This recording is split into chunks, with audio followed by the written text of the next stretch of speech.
Hello friends, आज हम लोग मैट्रिक्स में तीन ऑपरेशन को जानेंगे, that is addition of matrices, subtraction of matrices and multiplication of matrices.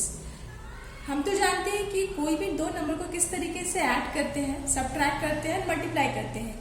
ये ऑपरेशन बहुत ही इजी है कोई से दो नंबर के लिए, बट अगर ये मैट्रिसेस में है तो वो किस तरीके से वर्क करता है उसको हम लोग आज जानेंगे। इस तरीके से आप देख रहे, जिस तरीके से आप देख रहे हैं कि मेरे पास दो मैट्रिक्स है, एक ये मैट्रिक्स ए है और ये मैट्रिक्स बी है, और ये एलिमेंट्स का एड्रेस दिया गया है जैसे A11। मतलब ये क्या है कि आपका ये जो पहला रो है और पहला कॉलम है A12, दैट मीन्स ये पहला row and second column, A21 second row first column, A22 second row second column. इसी तरीके से ये बी मैट्रिक्स है, उसके भी आपके एड्रेसिंग किए गए हैं कि एलिमेंट्स किस तरीके से अरेंज होंगे। यहाँ पे जो मैट्रिक्स का ऑर्डर है वो 2 by 2 है, दैट मीन्स यहाँ पे 2 रोज है और 2 कॉलम है, इसीलिए 2 by 2 इसका ऑर्डर है। सबसे पहला कंडीशन जो होता है किसी भी दो मैट्रिक्स को चेक करने का, उसके ऑर्डर को। तो अगर दो मैट्रिक्स को आप ऐड कर रहे हैं तो दोनों का ऑर्डर आपका सेम होना चाहिए। आप अलग अलग ऑर्डर के मैट्रिक्स को ऐड नहीं कर सकते हैं। तो आप जैसे देख रहे हैं कि ये भी 2 by 2 मैट्रिक्स का ऑर्डर है और ये भी 2 by 2 मैट्रिक्स, इनका भी ऑर्डर 2 by 2 है। तो ये दोनों मैट्रिक्स का ऑर्डर सेम है, तो पहला कंडीशन मेरा फुलफिल हो गया। इसी तरीके से अगर सब्ट्रैक्शन की बात कर रहे हैं तो वहां पर भी सेम कंडीशन अप्लाई होता है कि दोनों मैट्रिक्स का ऑर्डर सेम होना चाहिए। अलग अलग ऑर्डर के मैट्रिसेस को आप यहाँ पे जोड़ या सब्ट्रैक्ट नहीं कर सकते। अब ये काम किस तरीके से होगा, तो यहाँ पे हम जब दो मैट्रिक्स को ले रहे हैं तो उसके करस्पॉन्डिंग रोज को ही ऐड करेंगे और करस्पॉन्डिंग कॉलम्स को ही ऐड करेंगे। दैट मीन्स ये ए मैट्रिक्स है और ये बी मैट्रिक्स है। अगर हम चाहते हैं कि इन दोनों मैट्रिक्स को ऐड करें तो हम यहाँ पे A11 जो है वो ऐड होगा B11 के साथ, ठीक है, और B12 ऐड होगा A12 ऐड होगा B12 के साथ। इसी तरीके से A21 ऐड होगा B21 के साथ एंड A22 ऐड होगा B22 के साथ। तो इस तरीके से आप देख रहे हैं कि करस्पॉन्डिंग एलिमेंट्स जो है वो एक दूसरे से ऐड हो रहे हैं। अगर हम इसमें एग्जाम्पल लेते हैं, जिस तरीके से 1 2 3 4 एक मैट्रिक्स है और इसको हम लोग ऐड करना है 2 3 4 5, ये दूसरा मैट्रिक्स है ए और बी, इन दोनों का ऐड करना है। तो हम क्या करें, करस्पॉन्डिंग एलिमेंट्स ऐड होंगे, दैट मीन्स A11 B11 के साथ। तो 1 + 2, इसी तरीके से सेकेंड कॉलम और फर्स्ट रो सेकेंड कॉलम, तो 2 + 3 second row first column, that means 3 + 4 and fourth row और सेकेंड रो और सेकेंड कॉलम, दैट इज 4 + 5। तो अब इस तरीके से करस्पॉन्डिंग एलिमेंट्स जो है वो ऐड हो गए। तो मेरा जो फाइनल रिजल्ट आएगा वो इन दोनों को जोड़ने के बाद इस तरीके से आएगा, और जो फाइनल रिजल्ट होगा उसका भी ऑर्डर आपका सेम होगा जो मैट्रिक्स का ऑर्डर है, दैट मीन्स 2 by 2 ऑर्डर का ही वो बनेगा। इसी तरीके से आप कोई भी 3 by 3 एलिमेंट्स का ले रहे हैं, 1 2 3 4 5 6 7 8 9, ये मेरा 3 by 3 ऑर्डर का है। इसी तरीके से अगर इस मैट्रिक्स को आपको ऐड करना है तो सेकेंड एलिमेंट्स भी मेरा 3 by 3 ऑर्डर होने चाहिए, 2 4 5 7 8 9 1 1 1। इन दोनों मैट्रिक्स को ऐड करना है तो करस्पॉन्डिंग एलिमेंट्स ऐड होंगे, दैट मीन्स 1 + 2 2 + 4 एंड 3 + 5। आप देख सकते हैं first row first column, second row first row second column and first row third column. उसी तरीके से बारी बारी से हम बाकी सारे एलिमेंट्स को भी ऐड कर देंगे, 6 + 9 एंड 7 + 1 8 + 1 एंड 9 + 1। जो फाइनल रिजल्ट आएगा वो भी मेरा सेम ऑर्डर का आएगा। आप इन दोनों मैट्रिक्स को ऐड करने से आपको नया ऑर्डर नहीं मिलेगा, इन दोनों का ऑर्डर जो होगा वही सेम ऑर्डर इस पे भी आएगा, 3 6 8 11 13 15 8 9 10। तो इस तरीके से आप देख सकते हैं कि इसका भी ऑर्डर क्या है, 3 by 3। आपको जैसे लास्ट क्लास में बताया था कि ऑर्डर लिखने का तरीका क्या है कि उसके रोज को काउंट करेंगे और उसके कॉलम को काउंट करेंगे। तो रोज क्या होता है आपका, जो हॉरिजॉन्टल लाइन होते हैं वो रोज होते हैं 1 2 3, और जो वर्टिकल लाइन होते हैं वो कॉलम होते हैं। तो इस तरीके से आप मैट्रिक्स के एडिशन को सीख गए। जब मैट्रिक्स के एडिशन को सीख गए तो सब्ट्रैक्शन भी जस्ट जैसे आप पढ़े उसी तरीके से करस्पॉन्डिंग, यहाँ पर भी जो करस्पॉन्डिंग रोज है और करस्पॉन्डिंग कॉलम है उसका करस्पॉन्डिंग एलिमेंट्स जो है वो आपके सब्ट्रैक्ट हो गए। तो ये ए और बी दो मैट्रिक्स दिया गया है, अगर इन दोनों को हमको सब्ट्रैक्ट करना है तो a - b मतलब A11 B11 के साथ सब्ट्रैक्ट होगा, A11 B12 B12 के साथ सब्ट्रैक्ट होगा, A12 A21 B21 के साथ सब्ट्रैक्ट होगा एंड A22 B22 के साथ सब्ट्रैक्ट होगा।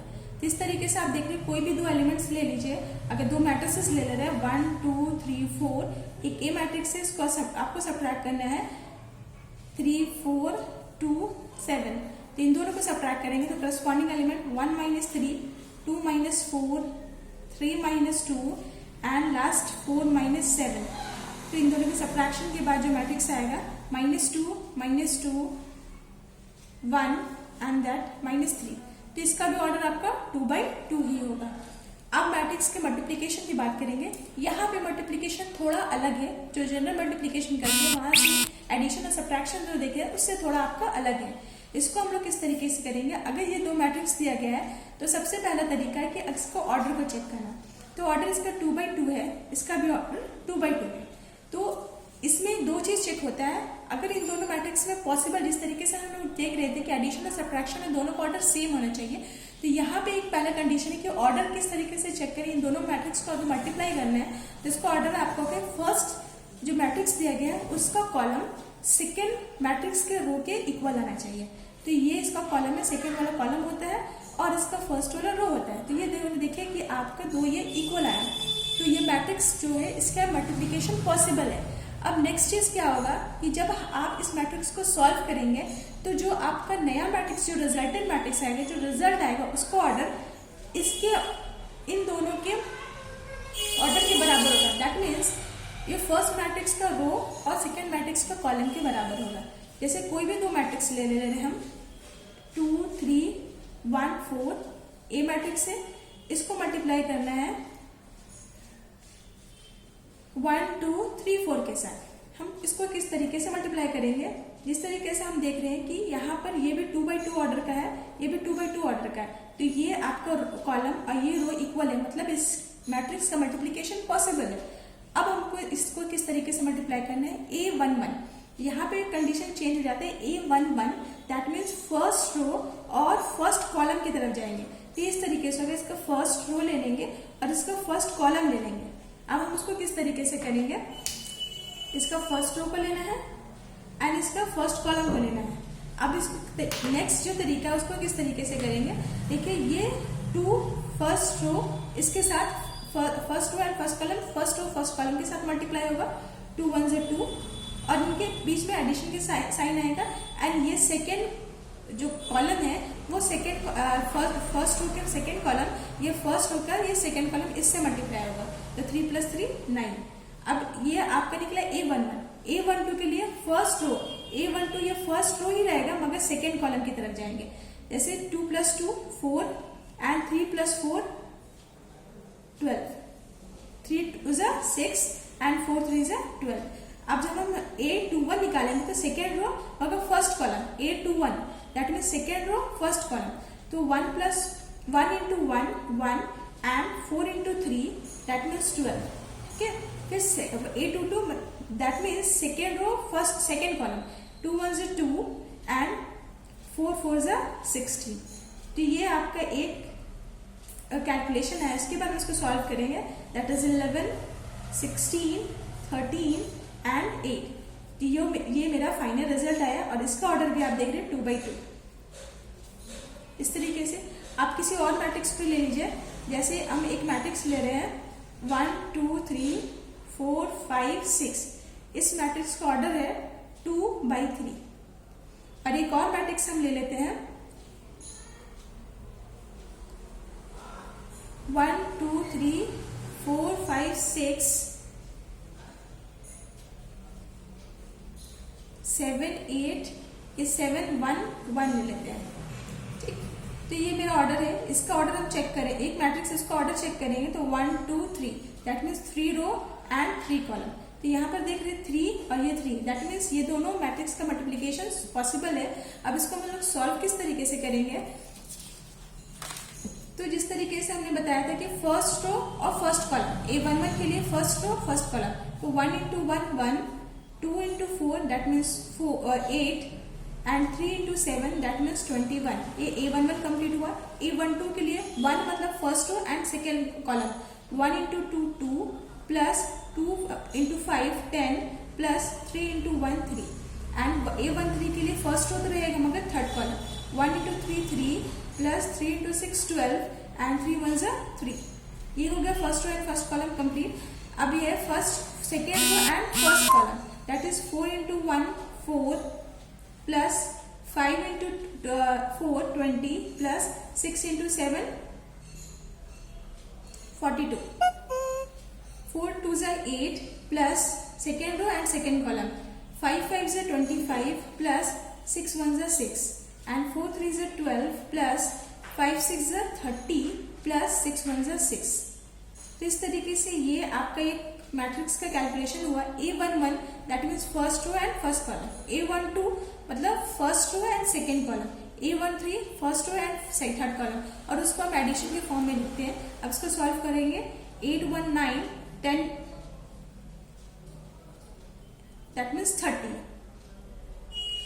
10 12 15 एंड 12 15 एंड 18 ये 6 4 2 6 66 एंड 6 5 11 11 और 8 9 एंड ये 2 6 5 11 19 और 1 ये 39 एंड 6 2 8 एंड 3 प्लस 1 4 48। अब इसको ऑर्डर से चेक करेंगे तो 2 रोज एंड 3 कॉलम। तो आप देख सकते हैं कि 2 रोज हम बताएं कि जो फाइनल रिजल्ट होगा इन दोनों के ऑर्डर के बराबर होगा।